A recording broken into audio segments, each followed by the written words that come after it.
Welcome back, Wiz and Weeboos, to the channel. We can do today. We got more Undercards patch notes, and you know it wouldn't be an Undercards patch notes video if I didn't accidentally already record this, only to realise an hour later that my voice recording is not even on. Let's go! Let's fucking go! Okay, right, anyway. So, yeah, I'm back to these. I'm probably gonna start doing Undercards content a little bit again, just because, well, I've had my month of trying without doing Undercards, I've had my break, and of course, you know, nothing's particularly done well besides Undercards content, so I guess I'm back to doing this as kind of my main thing. But anyway, we got Hanging Spider, a new card. Not sure what to say about this card. It's a 3-cost 3/2, which at the end of the turn you played it, if it's dead, it will add 2 Spider Donuts to your hand and 2 Spider Croissants to your deck. This is weird, because the Spider deck itself I don't think has literally any way to make this die. So it's literally got like no synergy with the actual Spider deck except the fact it's a Spider. But then in non-Spider decks that actually do have good ways to kill their own units, is this good? Like, this is a lot of Spider Donuts and Spider Croissants, and they are very good cards, but it just confuses me, because, like, Spider Donuts is really good for mid-range, and so is Spider Croissants, really, for the most part. But this is, like, I don't think that it's going to be a mid-range deck, a self-sacrifice deck. It tends to usually either be aggressive or, like, late-game value. I don't know, maybe this will be used in a late-game value version, because I suppose these do also work for control. But, it's a weird one. Not sure how to feel about that. Anyway, we've got quite a few buffs. One which actually surprised me a little bit is Lauren, although I suppose I shouldn't be too surprised. They used to be a 3/3, and now they're a 4/4. And I think that means they actually look like a pretty good card to easily slot into a bunch of decks as a filler card. Because essentially, they summon 3 stars when they're played. Stars are 1/1s with haste, which heal you for 1 health when they die. And they also die if you don't attack in with them. Like, basically, if they survive to the end of the turn, they still die. So you can't keep them, you just have them on the board for that turn. So essentially, a better way to think about Lauren is they are a 5-cost 4/4 that deals 3 damage and heals for 3 health when you play them, but only if you have an empty board. And for every non-empty board space, you deal 1 less damage and heal 1 less health. Honestly, I already thought that the 3/3 version of Lauren was fine, just maybe a little bit underwhelming, a little bit hard to fit into a deck. So a 4/4 version, honestly, seems pretty good to me. Not game-breaking, certainly, because this effect, even when it pops off, can't really be that huge. But it is a very easy condition to fulfill on a card that's cheap, has not terrible stats, and has, you know, board control and health combined. I don't know, it's just a lot of things that you want in a card that helps more like greedy decks survive the early game. The only thing I can think of this card doesn't have that would help it is Taunt. So yeah, it's got a lot of things under its belt, and it's usually going to be played on an empty board. So yeah, it seems like a pretty good card to me. We'll see how that goes. Papyrus also got buffed. All they did was they made him cost 1 less. I'm not gonna lie, I don't care that much. Probably makes him better, but I still think he's going to be rarely seen, but still seen in competitive. Just like he was before. At least that's how I feel like he's been. Cafe Jukebox. When I first saw this change, I actually kind of did a double take and thought, wait, didn't they already do that? And then I realized, no, they never did. Which, the reason for that is because this change, in my opinion, should have literally happened months ago when the card was newly added. Because it's kind of insane to me that it was like this for months. But basically, Cafe Jukebox is a card that I personally use a lot, even though I don't think many other people have been using it that much. Which looks at 3 random different non-token spells you cast this game and adds 1 back to your deck, so you can use it again if you draw it again. Essentially, it's actually different. How is it different? You might have missed it, because it's a subtle thing. Before, it could give you the same spells. As in, if I had a game where, I don't know, I cast 3 punishment and 2 headshots, well, obviously, I'd like to see punishment and headshot when I play Cafe Jukebox, but what could happen is because I played 3 punishments, when I played Cafe Jukebox, it could just show me 3 punishments. Yeah, that sucks. And I feel like that was always kind of garbage, and I'm very confused why they took this long to change this, but I guess either way, I'm glad they changed it. Personally, I have a lot of faith in this card, so hopefully that buff will be relevant, even though it seems quite minor. Momslain also received a buff, so it's a bit of a weird one. Essentially, this card summons a 2/2 for every spell you cast, as long as it's not a free spell. And it used to be a shock, which is essentially the same thing, except it would not count 1 cost. It would have to be 2 or more. Now it counts 1 cost spells, which is a little bit weird, because obviously it doesn't fit with the rest of the shock cards now. But it does make sense in terms of making this card good, because definitely this card was too weak as a shock effect. I still think it's not that great as this, though. Like, don't get me wrong, this card can pop off. If you've got, like, I don't know, 3 1-cost spells, and somehow they're all actually good in the situation you're in, I can't think of one on the top of my head, but just assume that. Actually, you know what, here's a decent one. Force of Nature, the kindness 1-cost spell that just gives +3 health. Say that you just drop on, you drop on turn 3 going second, Momslain, Force of Nature, Force of Nature, Force of Nature. Yes, that does mean on turn 3 you would have a 5/13 and a full board of 2/2s next to them. Don't get me wrong, that sounds really strong, but we're talking about the dream scenario with this card there. So I do think this makes the pop-offs of this card a bit stronger, but I still think even when this card pops off, like, the thing is, I feel like to do that you have to retool your deck so hard into that new idea that you couldn't make it a deck. Like, if you made a deck that could do that, that would have to be the thing that the deck does. It would have to be a Momslain deck. It's not like a deck that runs Momslain. No, it's a Momslain deck now. And I think that's why I don't expect this will work, is because even though it seems really strong, I don't think it's enough to carry an entire deck archetype, and that seems like what this is going to be, because I feel like in normal shock decks this still isn't going to, like, be good enough, because again, it only seems good when it pops off hard, and if you want it to pop off hard consistently, you're going to have to make a deck centered in completely around it. So yeah, I don't see that one working out personally. But, I mean, it makes the card better than it was before. Mouse got a very nice buff. Oh, I just realised I skipped this in the last recording, so maybe it's a good thing that... Well, anyway, they both began with M, so I think I skipped Mouse. Well, anyway, add a cursor... It used to add a cursor to your deck when it died, and also, if it was the only ally monster on the board, it would add another cursor to your deck, so it would add 2 instead of 1. But now, the second one will be added to your hand instead, which I think is a nice way to buff this up a bit, and I think that's... Yeah, I think that's a good change, because it rewards you a bit more for getting that conditional thing to happen. The old reward was a reward, but it was very hard to notice. It was a very insignificant bonus. So it's good to see that. Yeah, good stuff all around. Don't think it will change the playability of this card too much. Well, no, I say that. Maybe, okay, the way it will change things is, I think that it will start being that if a deck wants a 1-drop and doesn't care too much what it is, a lot more decks will just run Mouse. Potentially, you know what, now I think about it, maybe even control decks will start running Mouse. Historically, it's been an aggro card, but Cursor is good value, and you're more likely to have no other ally monsters on the board if you're playing control. So this might be a decent control 1-drop now. I hadn't thought about that. Okay, maybe it would be quite good, in a completely different way. Rules card got a nice buff. He now has transparency, and the puzzle box now costs 3 instead of 2 to play. This is really nice, because I felt like before, even though I don't dislike this card, it definitely did feel a bit strange before, that you would essentially just use this as a decent stats card that would sometimes mill one of your opponent's cards.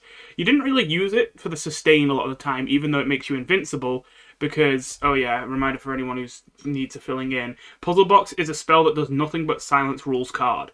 So it gets rid of the invulnerable effect. Now, what would happen is, the idea of this card, obviously, is that your opponent has to pay the 2 gold, now 3, to silence rules card, otherwise you'll just be unkillable and you'll pop off. But then in practice, what happens is, you play the rules card, you give them the puzzle box, and then they never pay the gold to play the puzzle box, because they just kill your rules card. That's usually what happens. And yeah, maybe they don't have enough damage to kill your rules card and kill you, but if that's the situation, then they pay to use the puzzle box and just kill you right there. And it doesn't matter that you made them pay 2 extra gold, because you're just dead now. Like, you're actually dead. So, yeah, it definitely felt a bit weird before. I definitely much prefer this new way he is. Giving him transparency means his stats are even better, but also it means that you can't just kill the rules card unless you get extremely lucky with some randomly targeted spells. You have to actually use the puzzle box if you want to get rid of him, at least on the turn he's played. And that's really nice in my opinion, especially now the puzzle box costs 3, because it feels like his effect is much more impactful now. So yeah, like these changes. Interested to see if Rules card becomes a card you actually run in control decks now, maybe. Skateboard Girl is terrifying. I mean it. This card terrifies me. This card already, I think, was kind of scary before. Not that it was overpowered or anything, but Skateboard Girl used to be a 4-cost 4/4 haste with delay. If this monster attacked and survived, return it to your hand so you could play it again.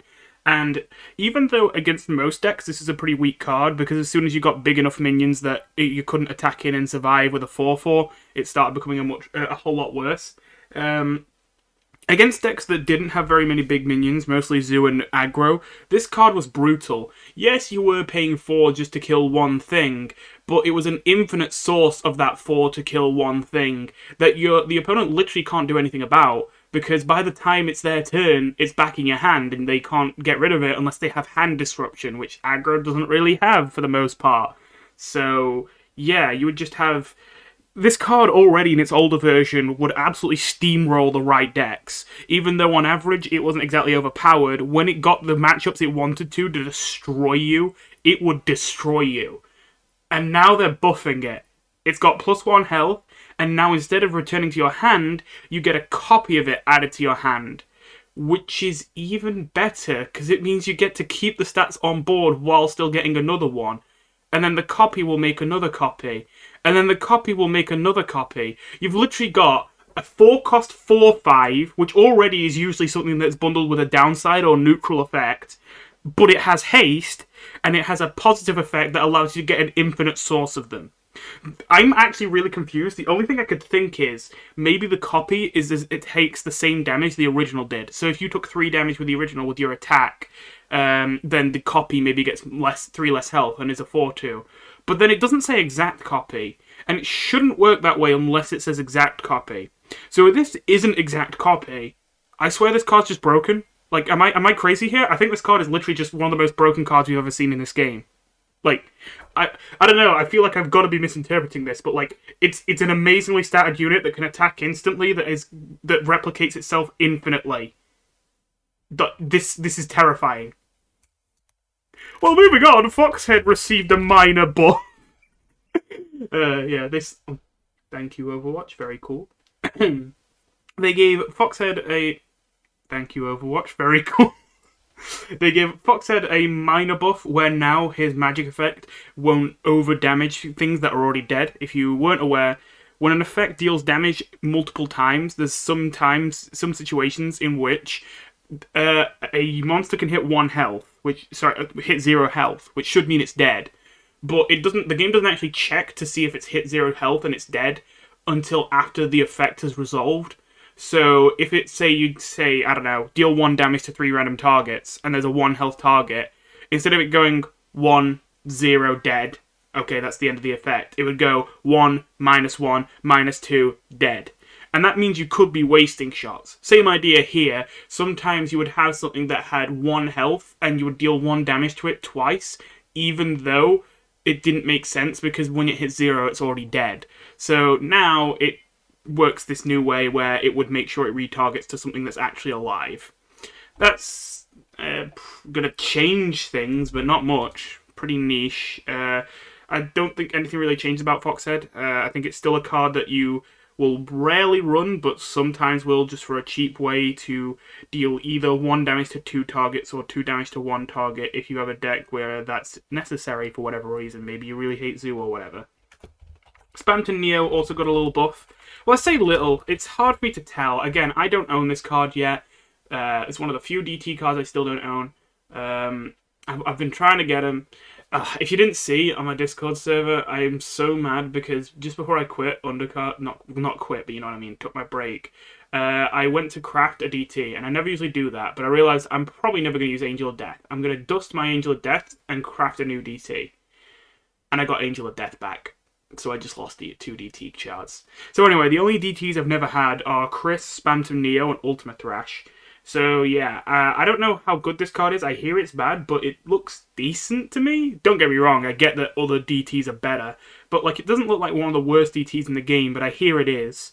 So I can't really speak on this, but it's been given Taunt anyway, which might be helpful since I guess it is a very low attack unit with no proper instant effect. Actually, I'm not sure if Kree Chroma does it trigger straight away. No, it doesn't trigger straight away. So yeah, no real instant effect for 10. I guess the Taunt might help you get a window in to play this card without dying, and also of course it is a lot of health to have on a Taunt. 13. Anyway, Icon Man. This is interesting. So, Icon Man is a 5-cost 4/6 that looks at 3 random other Deltarune monsters costing 4 to 6 gold, burns 1, and then adds the other 2 to your hand with +1 health. This is a surprising change. What this used to be was program, I think it was 2, to do this. As in, you would have to pay 2 extra gold to get the effect, but you could just play it as a 5-cost 4/6 with no effect if you wanted. This is interesting that they completely removed the program. It's bad in some sense, because it makes me think, well, program's already a mechanic where technically there's a decent amount of program cards, but I feel like a lot of them don't see play, so we don't see much of it. So it feels sad that the way they've made this card good is literally just removing the program. But on the other hand, just in terms of the pure merits of this card in its own right, I'm wondering about this card, whether it's actually good now. Because it's still a type of card that seems like it would not be good. Because I've mentioned before, we have a decent amount of cards in Undercards which look really good because they are a little bit expensive, but they tend to have really good stats for cost, and they have the ability to give you lots of cards for that cost. I think I know this is a different card, but this card is the perfect example of this kind of bad type of card. You look at it, 7-cost 6/6, not terrible stats, and it adds 3 random different program cards from your dust pile to your hand. It's a 7-cost 6/6 draw 3, and yes, it's conditional, but it could be even better than conditional because it's bringing back cards that you already want to play more of. Wow, that sounds really good. But then you actually think about it. You're paying 7 up front for this 6/6, which doesn't have Taunt or any other effect that prevents you from dying the turn it's played. You have to already have 3 different cards in your dust pile that all have to be program effects. You get them all back in your hand, and then you can't afford to play any of them because you paid 7 for this, and every single one of them is bad unless you pay extra for the program. So all the 3 cards you just drew, you had to wait ages to get, are all expensive. It's an expensive card with no defensive abilities, which then gets you 3 more expensive cards. Yes, it's enormous value in theory, but in practice, playing this card gets you killed. Now, when I look at Icon Man, I thought the same thing when it had program. I thought, yeah, it's the exact same problem. A little bit better than Cyberworld Sign, but same problem. Yeah, it's good value that you get 2 extra cards, and even if they aren't from your deck, at least you get to choose somewhat, and they get +1 HP. That seems like good value. But, I mean, again, it's not what you want. But now I'm looking at it, and I have to admit, this is a 5-cost 4/6. That's unnerfed Birdly stat line. That is kind of interesting. This might actually be good now. I think this actually could be good now in some mid-range decks. Maybe decks that are like mostly built like aggro, but actually play like mid-range, because Icon Man is their top end, and Icon Man gets you the more expensive top end, because, you know, both the things it gets are going to be 4 to 6 cost, and you get 2 of them, so, you know, it's going to take a bit of time for you to be able to play those, so, interesting. Cybertree also got a pretty interesting change. This card got a significant buff. It now is a board-wide buff. Instead of targeting 1 random generated ally monster to get +1/+1 at the end of the turn, and having the ability to pay 1 to do it again, now it gives all ally generated monsters +1/+1, and obviously repeats again for program 1.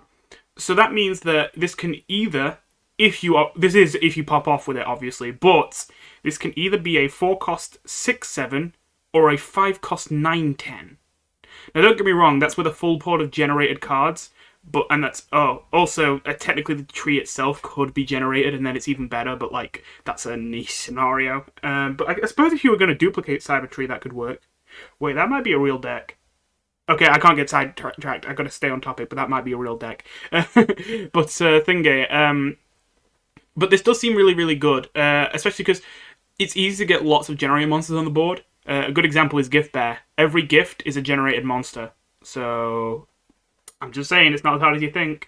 Ice Butterfly, the original won't be generated, but the copy will be generated. stuff like that, you could get a decent amount on the board. Even, I don't think it's that unreasonable that in a deck built around this card, you will be getting at least 2 off of this. And even if that is the case, then this is either a 4-cost 5/6 or a 5-cost 8/9. 7/6, sorry. 7/8. 7/8. So still really good. Red House also got buffed. You probably don't remember what Red House was. Essentially, it's from Captain Rule. This legendary, it's pretty bad. This is not a very significant change. All that happens is the Red Houses now have Taunt. I don't really want to talk about this change, to be honest. I don't care. Moving on. Dogami and Doggeressa got reworked. No comment here. I don't really have...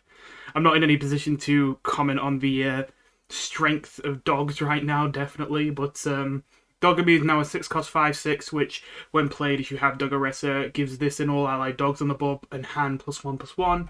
Doggeressa will go from a 6-cost 6/5 to a 6-cost 8/8 taunt with dodge 1 if you have Dogami. Yeah, that's just the changes. Anyway, on to the nerfs. First of all, of course, we got some Royal Guards nerfs. So, from what I heard, I didn't play Royal Guards, obviously, it was while I was on my break, but I heard from my Discord, there was some people saying it was broken, some people saying it was overrated, and it seemed like the general kind of opinion from high-level players that it's a deck that destroys in lower ranks, but at the very top ranks, not even like lower ranks, but like at the very top ranks it drops off, at like Legend and High Diamond it doesn't do as well. So, yeah, and that makes sense because it seems like it was a very high-rolly deck. And one of the main reasons it was so high-rolly by the sounds of things is because of what I actually kind of predicted, even though I didn't predict it would have been as good as it was, which was Casual Guard drawing a Royal Guard with a powerful Dust. And for some reason I didn't think of Royal Guard 2. I was thinking of ones like the ones that give Candy and Taunt and stuff like that, and it didn't really occur to me, oh yeah, the one that makes them cost 2 less. That makes sense in a deck filled with huge bodies that are just a little bit expensive. For the first play to be something that makes everything in your hand cheaper while drawing a card while having decent stats. So, yeah, just a minute, I just realised that I need to put in that. Yeah.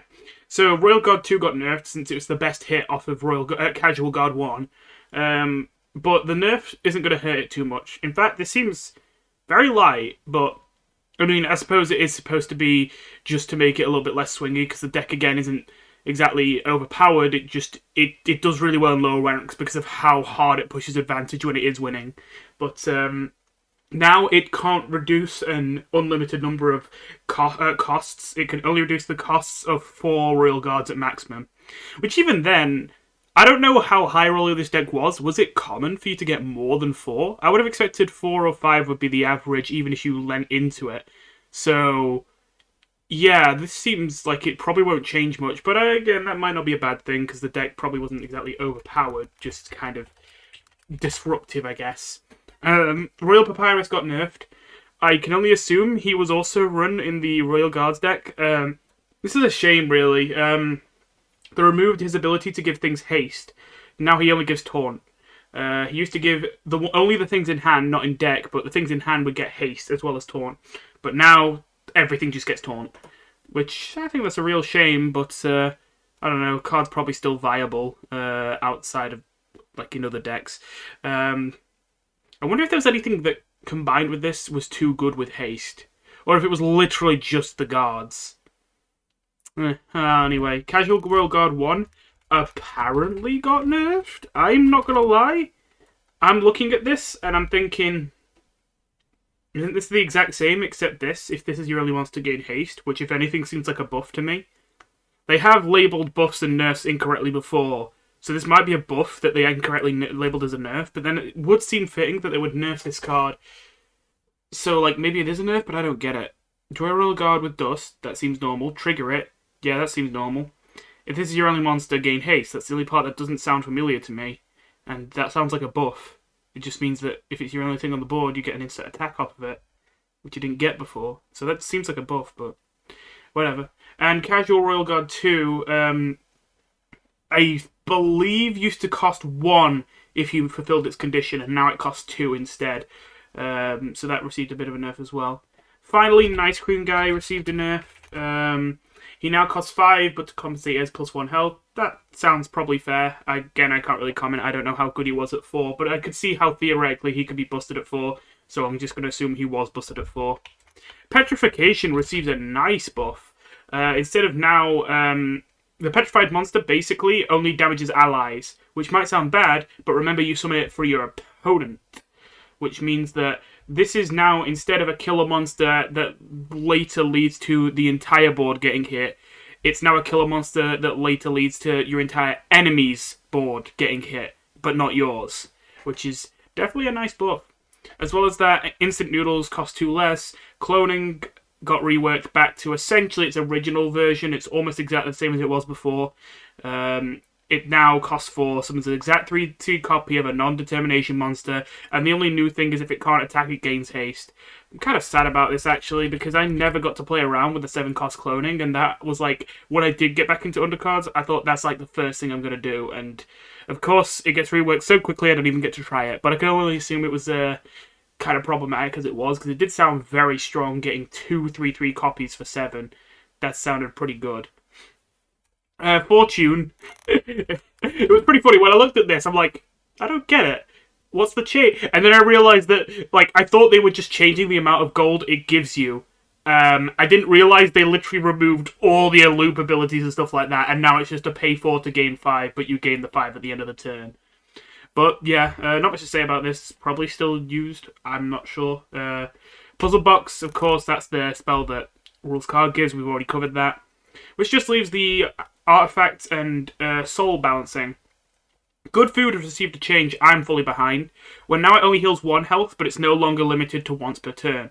Now, I really like this, because I feel like the reworked Good Food that healed 2 health, but only once per turn, felt really sad to me.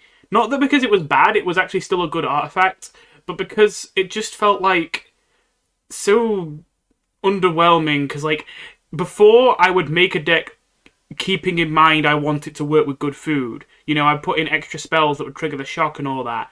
And then once they made it so it's once per turn, often I wouldn't even really need that many spells to be able to trigger it that often. And like, if I tried to fit in more spells to get more value out of it, I usually just wouldn't get a chance to play them, like, you know, once per turn, 1 each turn, you know, it wouldn't actually work out that way.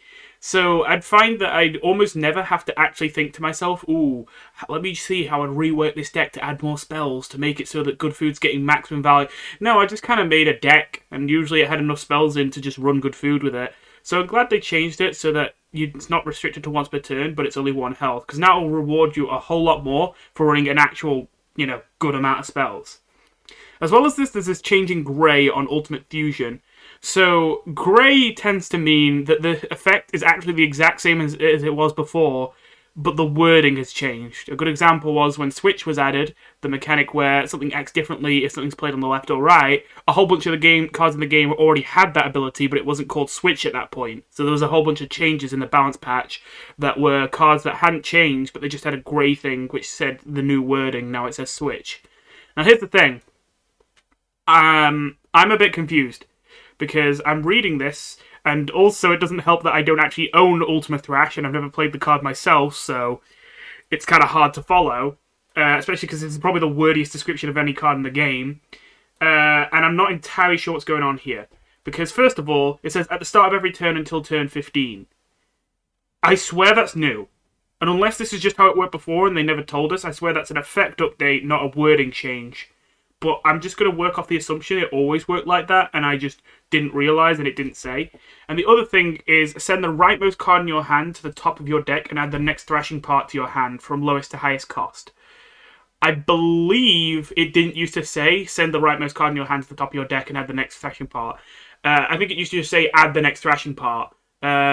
So I think this is the meat of the wording change, is that you could understand why the developers probably wouldn't bother to write the rightmost card in your hand part, because, like, you know, why do you need to know that? Because essentially, the second the card enters your hand, it's replaced by a thrashing part, so you wouldn't get to use it anyway, and then you just draw it next turn anyway, so it seems like it doesn't matter.